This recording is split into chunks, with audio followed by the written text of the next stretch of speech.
याद रखना, ईश्वर के यहाँ देर है, अंधेर नहीं। आंध्र प्रदेश में दो व्यापारी थे। उन्होंने साझे में व्यापार करना आरंभ किया। कैलाश था ब्राह्मण का पुत्र और रमेश था वैश्य का पुत्र। वैसे भी इन दोनों में बचपन से ही घनिष्ठता थी। घनिष्ठता विद्यार्थी जीवन में भी रही और वयस्क हो जाने पर भी। कार्यों में भी घनिष्ठता बनाए रखने के लिए दोनों व्यापार की ओर अग्रसर हुए। उन्होंने छोटे छोटे कार्यों से बड़े कार्य करना प्रारंभ किया। इनका व्यापार बड़े बड़े शहरों पर चलने लगा, जिसमें हजारों का मुनाफा होने लगा। एक बार इतना लाभ हुआ कि 40-40 हजार रुपये के चेक कैश कराने को बम्बई जाना था। रमेश ने कैलाश से कहा कि चलो भाई, अब की बार बम्बई चलें, वहीं से चेक कैश करा के अन्य आवश्यक वस्तुएं खरीद लाएंगे। कैलाश का पिता तैयार हो गया। उसने दोनों को शुभ मुहूर्त में विदा किया। 80,000 की धनराशि देकर रमेश के मुंह में पानी भर आया। उसके हृदय में कुत्सित विचार भर गए। वह मन में सोचने लगा कि अच्छा हो, इस ब्राह्मण पुत्र को मारकर पूरी रकम का मालिक बन जाऊं। इतने बड़े शहर में कोई यह बात कानो कान नहीं जान सकेगा। फिर मेरे समान कौन धनी हो सकता है। यह विचार आते ही वह उसे मारने के उपाय सोचने लगा। बम्बई में पहुंचकर रमेश ने दुकान पर जाकर 2 पान लगवाए, एक शुद्ध और एक विष मिश्रित। कार किराए की थी ही। रमेश ने स्वयं अच्छा पान खाया तथा कैलाश को विष का पान खिलाया।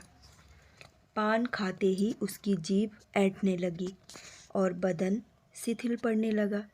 बेचारा बहुत घबराया, पर घबराने से होता क्या है।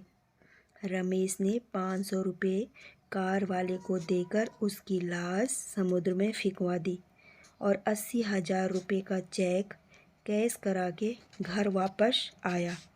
अपने पिता को बातें बता दी और कल्पित शोक प्रकट किया। ब्राह्मण के यहाँ शोक समाचार पहुँचाया गया कि आपका पुत्र मेरे पुत्र के साथ समुद्र में नहाने गया था, परंतु दुर्भाग्यवश वह लहर में बहता चला गया और न मालूम कौन जंतु उसे खींच ले गया। इससे रमेश के हृदय पर सदमा बैठ गया तथा उसकी हालत खराब हो गई। आपके पास में उसका भाव 4,000 रुपये भी भेज रहा हूँ, जिसके कारण ये लोग बम्बई गए थे तथा साथ में संवेदना सहानुभूति प्रकट की। ब्राह्मण को यह समाचार पाकर अपार शोक हुआ, परंतु वैश्य की ईमानदारी पर बड़ा कृतज्ञ हुआ तथा उसे आशीर्वाद देने लगा। ब्राह्मण के आशीर्वाद और प्रभु की कृपा से रमेश के घर पुत्र रत्न का जन्म हुआ। बहुत खुशियाँ मनाई गई। उसका नाम विजय रखा गया। बड़े लाड प्यार से लालन पालन होने लगा। उसके ऊपर परिवार का प्रत्येक व्यक्ति प्राण निछावर करता था। उसकी प्रत्येक मांग को पूरा किया जाता। खिलाने के लिए नौकर लगे थे, टहलाने को नहाने धोने के लिए अलग धाय थी। उसकी ऐसी देख रेख होती थी कि जरा से कष्ट पर दौड़ धूप मच जाती। सयाना होने पर वह स्कूल में भर्ती करा दिया गया। उसका विद्यार्थी जीवन भी अच्छी तरह व्यतीत होने लगा। खूब मन लगाकर पढ़ता था। उसे सिनेमा देखने का बड़ा शौक था। भगवत कृपा से वह पढ़ लिख कर होशियार हो गया। जब वह लगभग 16 वर्ष का हो गया, एक बार शाम को अचानक सिर में दर्द होने लगा। सुनते ही माँ बाप का कलेजा मुंह को आने लगा। डॉक्टर पर डॉक्टर दौड़ने लगे, परंतु उसका मर्ज बढ़ता ही गया। दवा का कोई प्रभाव उसके सर दर्द पर न हुआ। बड़े बड़े डॉक्टर ने इनकार कर दिया। तब हवा बदलने हेतु स्विट्जरलैंड ले जाने की सलाह दी गई। इसकी हालत इतने दिन में ही अत्यंत गिर गई थी। रमेश विजय को लेकर स्विट्जरलैंड गया, परंतु वहाँ की हवा का उस पर कोई प्रभाव नहीं पड़ा। उसकी हालत और भी चिंताजनक हो गई। उसकी हालत देखकर सबको तरस आने लगा। अंत में विजय ने कह दिया कि पिताजी, आप मुझे अब अपने देश लौटा ले चलिए। मेरी ठीक होने की आशा नहीं है। यदि ठीक होना होगा तो वहीं ठीक हो जाऊंगा, वरना ईश्वर इच्छा। पिता को यह सुनकर बड़ा दुख हुआ, परंतु अपने लाडले पुत्र का आग्रह टाल भी नहीं सकता था। इससे वह उसको उसी हालत में अपने देश लौट आया। घर पर भी दवा दारू जारी रही, परंतु अब उसकी हालत एकदम गिर चुकी थी। एक दिन शाम को विजय लेटा हुआ था। पिता सिरहाने और पैर की ओर माँ बैठी थी। दीपक का प्रकाश हो रहा था। उसी समय विजय को हंसी आ गई।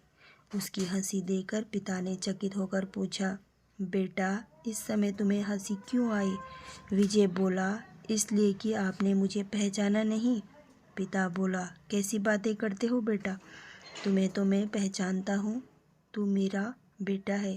विजय ने कहा, अच्छी तरह पहचानो, और फिर हंस दिया। इस पर पिता को शक हुआ। उसने खूब अच्छी तरह से देखा, फिर अवाक रह गया कि अरे, यह तो वही चेहरा है जो कैलाश को विष खिलाने पर उसकी लाश का था। उसे कान के पास का निशान दिखाई दिया। वह मन में घबराया। तभी विजय ने कहना शुरू किया, देखो, तुमने मेरे साथ विश्वासघात किया था। मैं वही कैलाश हूँ जिसके 40,000 रुपये में से तुमने 4,000 रुपये मेरे पिता को दिए थे और शेष हजम कर गए। उन्हीं रुपयों को लेने के लिए तुम्हारे यहाँ जन्म लिया था। पालन पोषण तथा बीमारी आदि में आपने जितना खर्च किया, वह सब मेरा कर्ज अदा हो गया। केवल 500 रुपये शेष रह गए। वह मेरे मरने पर दाह संस्कार में लगा देना। अब आपको मुझसे बेटा कहना शोभा नहीं देता। बस अब मैं जाता हूँ। इतना कहकर विजय शांत हो गया, अर्थात चिर निद्रा में सो गया। रमेश पर उस घटना का काफ़ी प्रभाव पड़ा। उसने पुत्र शोक को धैर्यपूर्वक सहा और क्रियाकर्म करके इस संसार से पूर्ण रूप से मोह तोड़ लिया। विरक्त भाव में स्थित हो गया। उसने जगत की निस्सारता को जान लिया। वह अब प्रभु चिंतन में अपना जीवन व्यतीत करने लगा। उसके हृदय में यह बात भली भांति घर कर गई, ईश्वर की यहाँ देर है लेकिन अंधेर नहीं। मनुष्य जैसा कर्म करता है वैसा ही फल पाता है।